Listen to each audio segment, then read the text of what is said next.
Bom, vamos lá. Sou o Bruno. Hoje a gente vai falar sobre o desenrolar das coisas, né? Os Estados Unidos anunciarão sanções ao Brasil após a condenação de Bolsonaro. Até aí, nada de novo, né? A gente já sabe que a tendência, todo mundo já sabia, pelo menos deveria saber, que a tendência é ele ser condenado e que a coisa ia continuar escalando. Até porque, se a gente for pensar, né, não há um ponto de retorno para o Alexandre de Moraes e nem para o Lula. Então eles precisam continuar avançando com isso, continuar confirmando tudo que foi feito e manter a narrativa, né?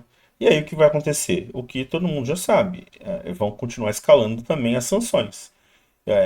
O primeiro momento ali que você pega alguns vistos e o Alexandre de Moraes na Magnitsky, a gente já sabe que é o começo.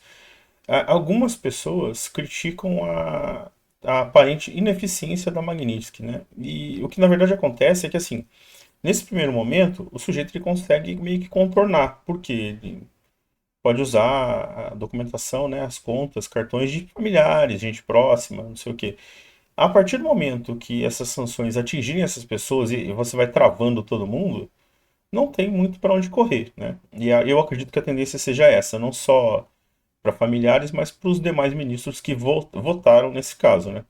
Bom, ó, o secretário Marco Rubio afirmou na segunda-feira, no caso dia 15, que o país pretende anunciar na próxima semana sanções adicionais ao Brasil, depois da condenação do ex-presidente Jair Bolsonaro.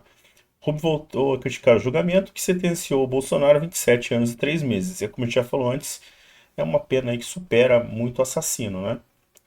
E o chefe da diplomacia norte-americana afirmou que os ministros da primeira turma do STF foram parciais, ou seja, eles tomaram partido, especialmente o relator da ação, Alexandre de Moraes. A declaração foi dada em entrevista à Fox News. Haverá uma resposta dos Estados Unidos, teremos alguns anúncios provavelmente na próxima semana sobre medidas adicionais que pretendemos tomar, mas o julgamento é apenas mais um capítulo. Ou seja, eles sabem que isso ainda vai continuar, né? De uma crescente campanha de opressão judicial que tem tentado atingir empresas americanas e até mesmo pessoas que operam fora dos Estados Unidos. A gente tem que lembrar também que esse assédio, essa tentativa de opressão judicial foi aplicada no Trump, né? Então, por mais que ele tenha alguma simpatia com o Bolsonaro, a gente sabe que é a coisa pessoal para ele, né? Da mesma forma que esses movimentos têm acontecido em outros lugares, na Europa também. Então, não se engane achando que simplesmente olha, vamos ajudar o Brasil, Não, eu entendo que fazer isso é um marco sinalizador, onde ele já meio que dá o caminho, fala, ó, gente, a tendência é essa, a gente vai continuar lastrando.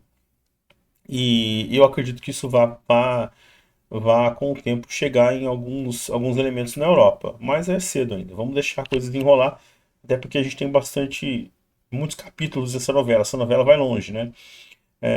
Na quinta-feira, quando a condenação e a pena de Bolsonaro foi anunciada, o secretário já havia dito que os Estados Unidos responderiam à decisão. Ele, no fundo, eles já sabiam, né? Todo mundo já sabia.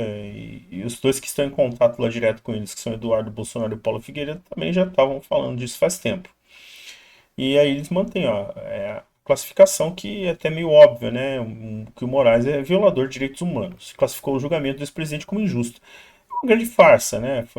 Você percebe até que no momento da pena de fazer a dosimetria eles estavam rindo, brincando, né? Enfim, eles se acostumaram a viver num universo paralelo de intocáveis, mas eu acho que o fim disso está próximo, né? Ainda segundo o chefe do Departamento de Estado, Moraes tentou realizar ações extraterritoriais contra cidadãos americanos ou contra alguém que publicasse online de dentro dos Estados Unidos. Que foi o caso, né? Do Constantino, Paulo Figueiredo, não me lembro agora se teve mais alguém.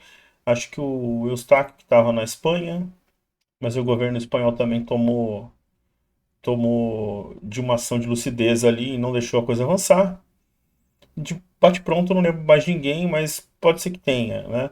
O governo Trump já acionou ali Magnitsky contra Moraes pelo uso do cargo para autorizar detenções arbitrárias preventivas.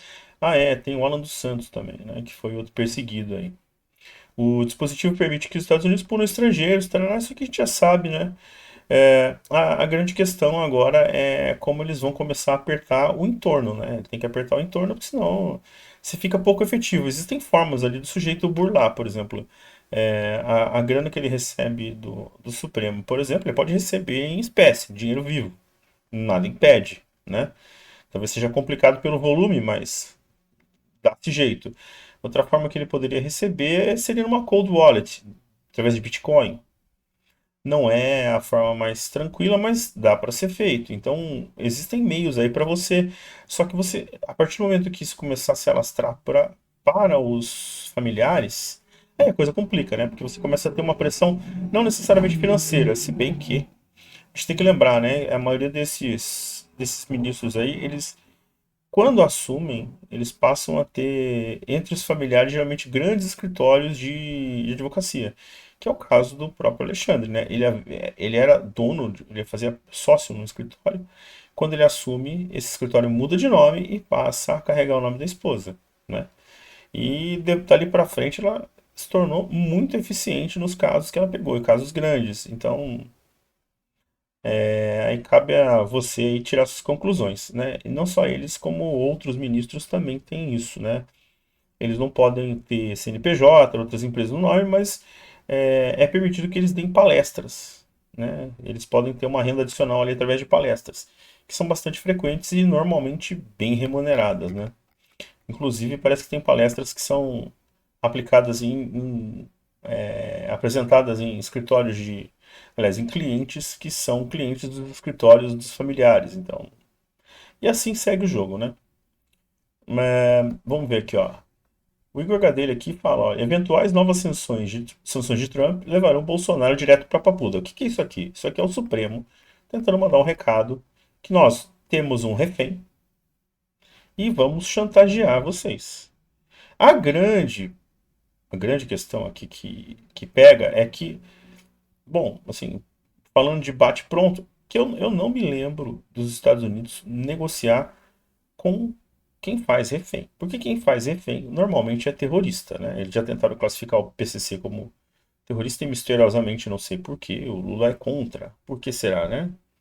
Será que tem a ver com o narcotráfico do sul-americano, né? Que talvez tenha relação com o próprio Maduro, que também está com a corda no pescoço ali, a gente não sabe, né? Segundo aliados do ministro Alexandre de Moraes, se os Estados Unidos anunciarem novas sanções contra outras autoridades brasileiras, certamente o magistrado enviará Bolsonaro para o regime fechado de prisão, como se uma coisa tivesse a ver com a outra, né? Porque, veja bem, se o executivo dos Estados Unidos, Poder Executivo dos Estados Unidos, aplica uma sanção, ele está aplicando uma sanção para uma entidade, no caso, os agentes do Supremo. Não é uma coisa específica, apesar de atingir diretamente os indivíduos que atuam ali, ainda assim é para uma entidade. O que eles poderiam fazer? Né? Talvez trabalhar por uma lei para retaliar isso, um decreto, alguma coisa assim. E aí você rebateria entidade com entidade. Talvez cancelando visto, bloqueando a entrada de americano no Brasil, né? É um exemplo que não funcionaria muito, mas que poderia ser feito, correto? Agora, eu vou punir o sujeito X pela ação do sujeito Y. Não faz sentido. Então, isso é o quê? Isso é basicamente o refém. É quando você tem um sujeito sob sua posse e fala: olha, se você não fizer o que eu estou exigindo, eu vou punir esse refém. Não me deixa nenhuma outra perspectiva. Para mim parece muito claro isso, né?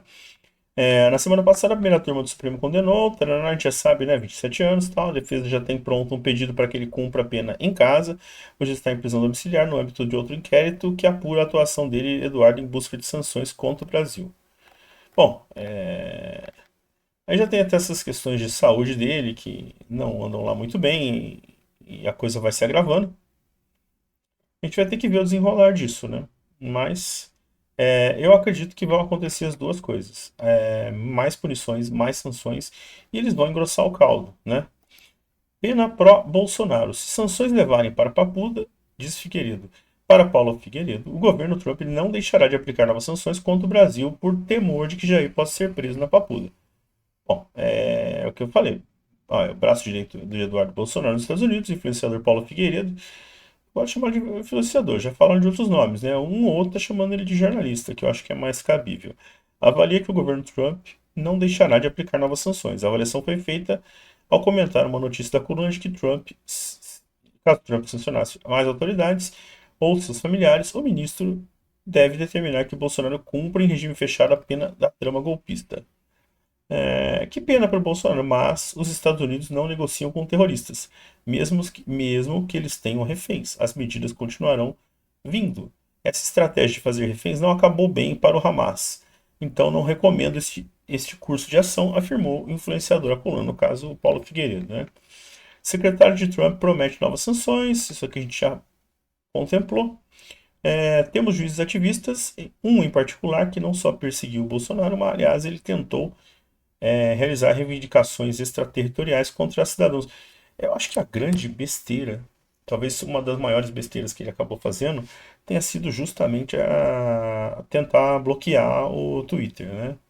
E depois, através das multas, cobrar de uma outra empresa que não tinha nada a ver com o Twitter, simplesmente porque elas pertenciam ao mesmo dono, que foi o caso da Starlink. Ele bloqueou o dinheiro de uma empresa para tentar cobrir a multa que ele aplicou na outra.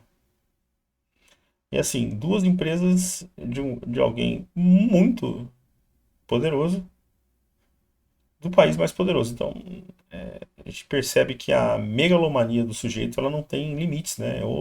E aí ela acaba induzindo o sujeito a um nível de burrice que é um negócio que não dá para medir, né?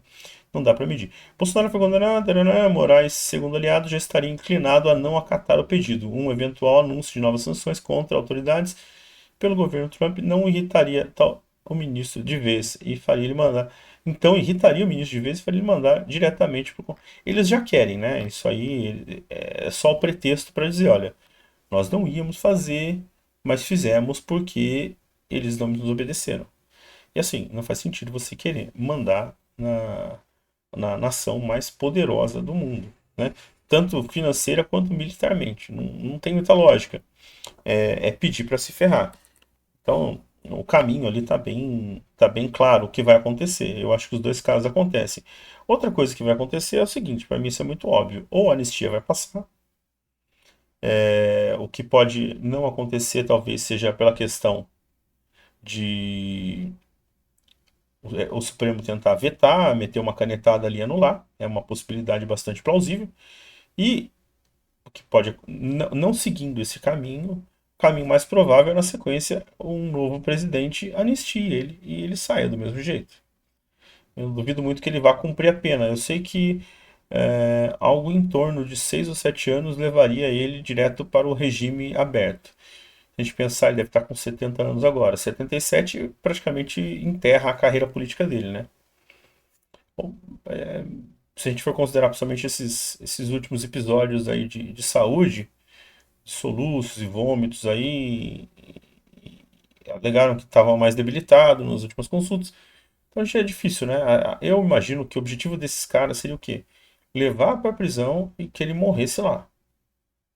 Porque é a ideia de tentar matar não só o elemento, mas tentar sepultar a ideia e impedir que o público continue crescendo, as pessoas continuem seguindo e tudo mais.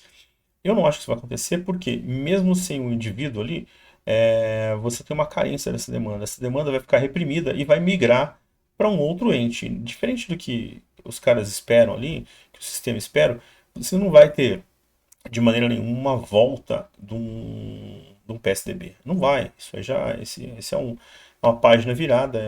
Esse sim, de fato, já foi sepultado. O que vai acontecer é que você vai ter novas lideranças de direita ou com um viés mais conservador, para justamente antagonizar a esquerda ali e não vai acontecer mais esse teatro das tesouras como eles tanto gostariam. Bom, vamos aguardar. Eu acho que o ponto-chave é acompanhar a chegada dessas novas sanções. Bom, se você chegou até aqui no final, eu convido você a se inscrever, tá? Curte aí e deixe seu comentário. O que você acha que vai acontecer? Ele vai ser preso, eles vão ser sancionados. Aliás, ele vai para a prisão, eles vão ser sancionados.